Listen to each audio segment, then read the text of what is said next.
Hello. ഈ അടുത്ത് അരട്ടായി എന്ന മെസ്സേജിങ് ആപ്പിൽ എൻഡ് ടു എൻഡ് എൻക്രിപ്ഷൻ ഇല്ല എന്ന ഒരു കോൺട്രവേഴ്സി വന്നായിരുന്നു.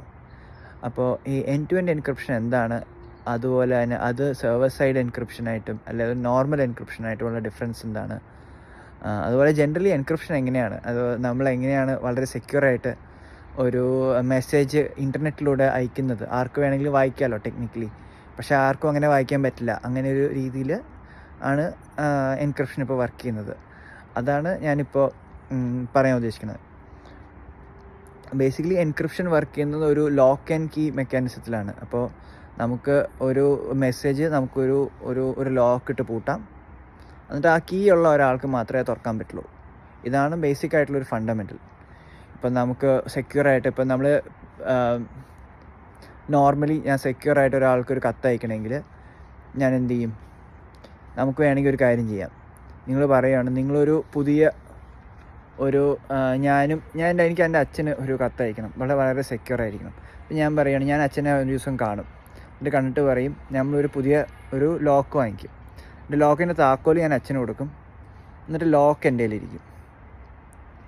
എന്നിട്ട് ഞാൻ തിരിച്ച് ഇവിടെ വന്നു, എൻ്റെ വീട്ടിൽ വന്നു. എന്നിട്ട് ഞാൻ കത്ത് അയക്കുമ്പോൾ ആ കത്ത് ഞാൻ ആ പർട്ടിക്കുലർ ലോക്കിലിട്ട് പൂട്ടാൻ മാത്രമേ എനിക്ക് പറ്റുള്ളൂ, തുറക്കാൻ എനിക്ക് പറ്റില്ല. കാരണം എൻ്റെ കീ അച്ഛൻ്റെ കയ്യിലിരിക്കണേ. അപ്പോൾ നമ്മൾ പൂട്ടിക്കഴിഞ്ഞിട്ട് നമ്മൾ അത് അയക്കണം. അത് അയച്ചു കഴിയുമ്പോൾ അത് തുറക്കാൻ എൻ്റെ അച്ഛന് മാത്രമേ പറ്റുള്ളൂ, കാരണം അതിൻ്റെ താക്കോൽ അച്ഛൻ്റെ കയ്യിലിരിക്കണേ. ഇതാണ് ഒരു എൻക്രിപ്ഷൻ്റെ ബേസിക് ആയിട്ടുള്ള കാര്യം. പക്ഷേ ഇത് നടക്കണമെങ്കിലുള്ള ഒരു ബേസ് എന്ന് പറഞ്ഞു കഴിഞ്ഞാൽ നമ്മൾ ആദ്യം മീറ്റ് ചെയ്ത് നമ്മൾ അലൈൻ ആവണം. ഈ പർട്ടിക്കുലർ താക്കോലാണ് ഇന്ന ലോക്കിനാണ് ഉപയോഗിക്കണതെന്നുള്ള ഇത് അലൈൻ ആവണം. പക്ഷേ നമ്മൾ വാട്സാപ്പിലും അതുപോലെ ഇമെയിലിലൊന്നും അങ്ങനെ എല്ലാവരുമായിട്ട് മീറ്റ് ചെയ്ത് കണ്ട് താക്കോലും കീ എക്സ്ചേഞ്ച് ചെയ്യാനൊന്നും പറ്റത്തില്ല. സോ അതിന് വേണ്ടിയിട്ട് വേറെ എന്തെങ്കിലും മെക്കാനിസമാണ് നമ്മൾ യൂസ് ചെയ്യേണ്ടത്. അപ്പോൾ അതിന് സെർവർ സൈഡ് എൻക്രിപ്ഷൻ എന്താ ചെയ്യണമെന്ന് പറഞ്ഞു കഴിഞ്ഞാൽ, അതായത് ഇമെയിൽസ് ആലോചിച്ചാൽ മതി. അപ്പോൾ എല്ലാ ആളുകൾക്കും ഒരു ലോക്ക് ആൻഡ് കീ ഉണ്ട്. അതേ ലോക്ക് ആൻഡ് കീ ജിമെയിലിൻ്റെ അടുത്തുണ്ട്, അവരെ സെർവറിൻ്റെ അടുത്തുണ്ട്. അപ്പം ഞാൻ എൻ്റെ ഒരു മെസ്സേജ് ഞാൻ എൻ്റെ ലോക്കിട്ട് അയക്കണം, എൻ്റെ ലോക്കിലിട്ട് പൂട്ടി ഞാൻ ജിമെയിലിന് അയക്കണം. എന്നിട്ട് ജിമെയിൽ അത് തുറന്ന് ആ മെസ്സേജ് എടുത്ത്, ഇപ്പം ഞാൻ എൻ്റെ അമ്മയ്ക്കാണ് ഒരു മെസ്സേജ് അയക്കണമെങ്കിൽ അത് തുറന്ന് അത് എടുത്തിട്ട് എൻ്റെ അമ്മയുടെ ലോക്ക് ആൻഡ് കീ അവരുടെ അടുത്തുണ്ട്. അപ്പോൾ അമ്മയുടെ ലോക്കിലിട്ട് പൂട്ടി അത് എന്നിട്ട് അമ്മയ്ക്ക് അയക്കണം.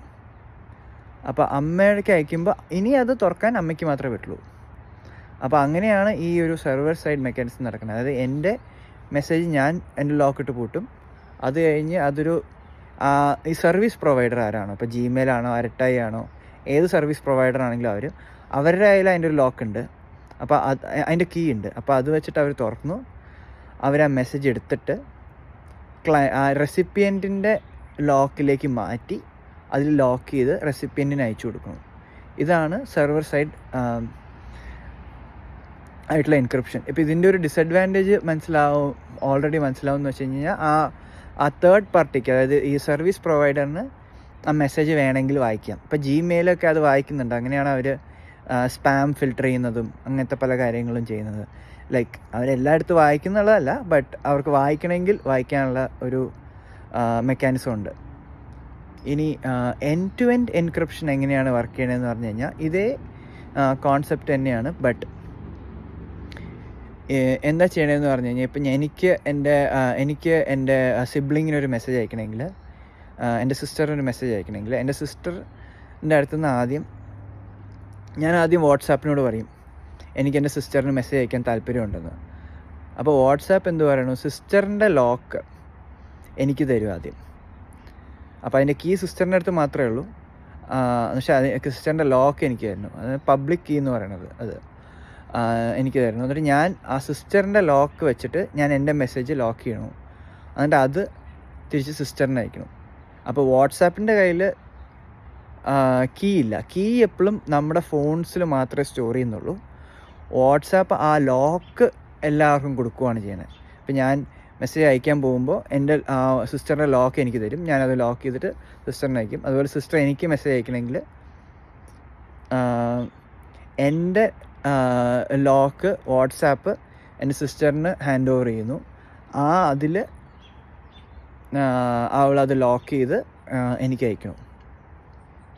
അപ്പോൾ ഈ ഒരു മെക്കാനിസത്തിലെ അഡ്വാൻറ്റേജ് എന്താണെന്ന് പറഞ്ഞു കഴിഞ്ഞാൽ, ഇത് ട്രാൻസിറ്റിൽ സർവീസ് പ്രൊവൈഡറിന് വായിക്കാനുള്ള കഴിവില്ല. കാരണം അതിൻ്റെ കീ നമ്മുടെ ഫോൺസിൽ മാത്രമാണ് സ്റ്റോർ ചെയ്തേക്കണേ. ആ ക്ലയൻറ്റിൻ്റെ ഫോൺസിൽ മാത്രമേ സ്റ്റോർ ചെയ്തിട്ടുള്ളൂ. അപ്പോൾ ഇതാണ്